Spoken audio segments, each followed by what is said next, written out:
Manchester United may have just made their biggest decision of the summer. But while one deal is moving closer, another situation behind the scenes is becoming increasingly complicated. And one player linked with a return to Old Trafford is now at the centre of what insiders are calling an important step in rebuilding trust. This is everything you need to know. Manchester United are days away from the summer transfer window officially opening. And make no mistake, this is shaping up to be one of the busiest windows at Old Trafford in years. Michael Carrick is building his squad. Not just for next season, for the Champions League, for Europe's elite competition returning to Old Trafford after far too long away. And that means one thing above all else: the midfield has to be fixed. This has been a priority since last summer.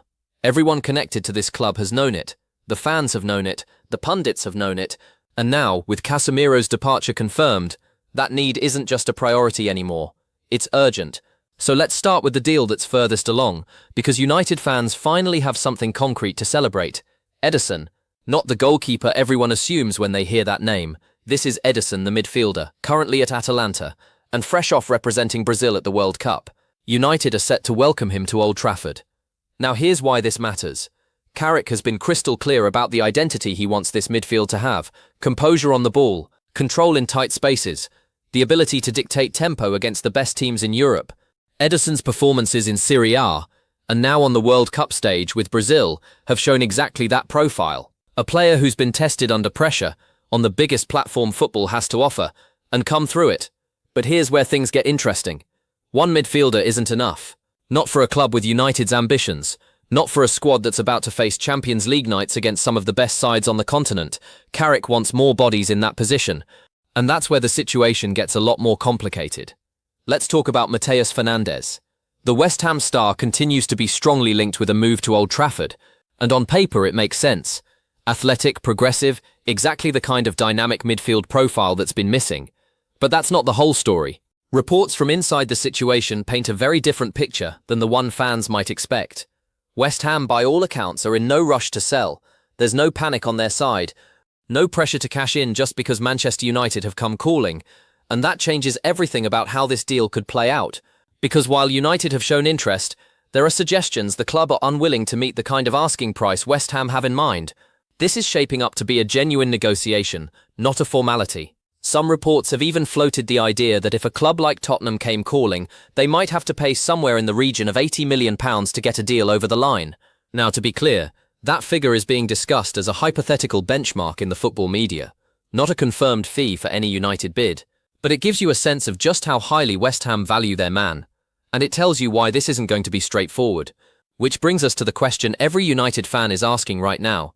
Is this a deal that's actually moving, or is it a deal that's stuck? Here's the honest answer: it's somewhere in between.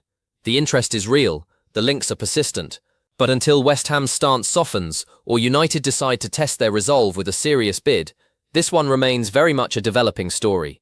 Now here's the detail most fans have missed. Fernandes isn't the only midfield name on Carrick's radar, not by a long way. A teenager has emerged as a genuine target. His name is Ayyoub Bouaddi. He plays for Lille, he represents Morocco, and at just a young age, he's already being talked about as one of the most exciting midfield prospects in European football. But this is where the situation becomes complicated again. Because reports out of France suggest that any deal for Bouaddi simply isn't happening this summer. Not easily, anyway. Lille's stance has been described as firm. This has been characterized as a genuine seller's market right now for top midfield talent across Europe, and Bouaddi fits that exact profile. Clubs aren't selling their best young midfielders cheaply anymore. Not when the demand is this high. Not when United, along with several other major clubs across the continent, are circling the same small pool of talent. So while Bouaddi remains a name to watch, and a player Carrick's recruitment team clearly admire, fans should temper expectations on this one happening quickly, or happening at all this summer.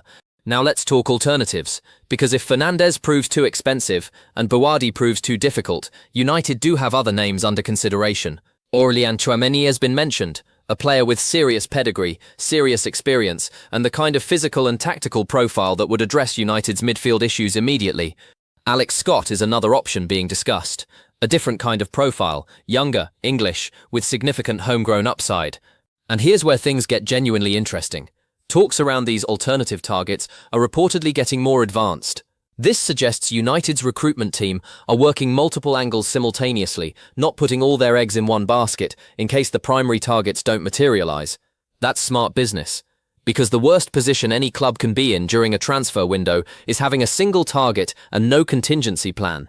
It looks like Carrick and the recruitment staff have learned from the mistakes of previous windows.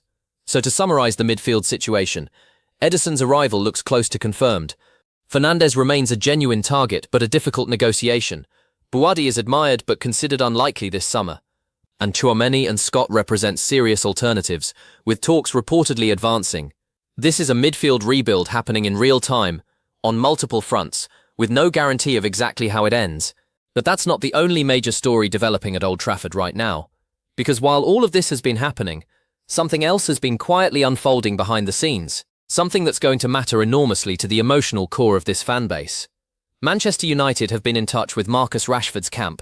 According to Fabrizio Romano, one of the most trusted names in football journalism, these talks have been described as amicable. Not hostile, not distant, amicable. And here's the headline detail.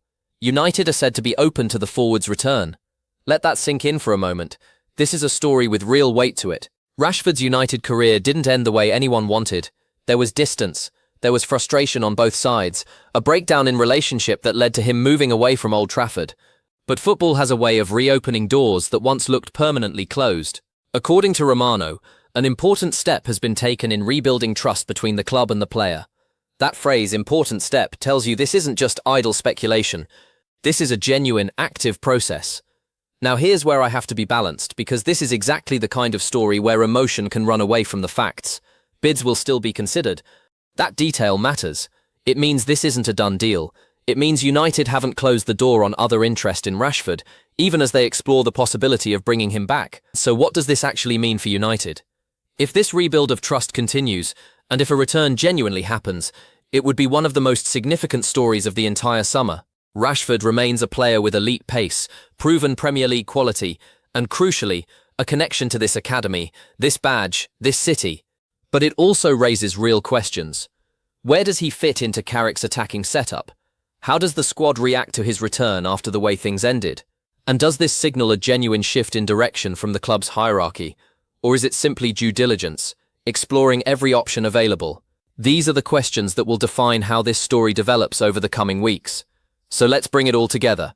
Because this has been a lot of moving parts, and it's worth being clear about where things actually stand.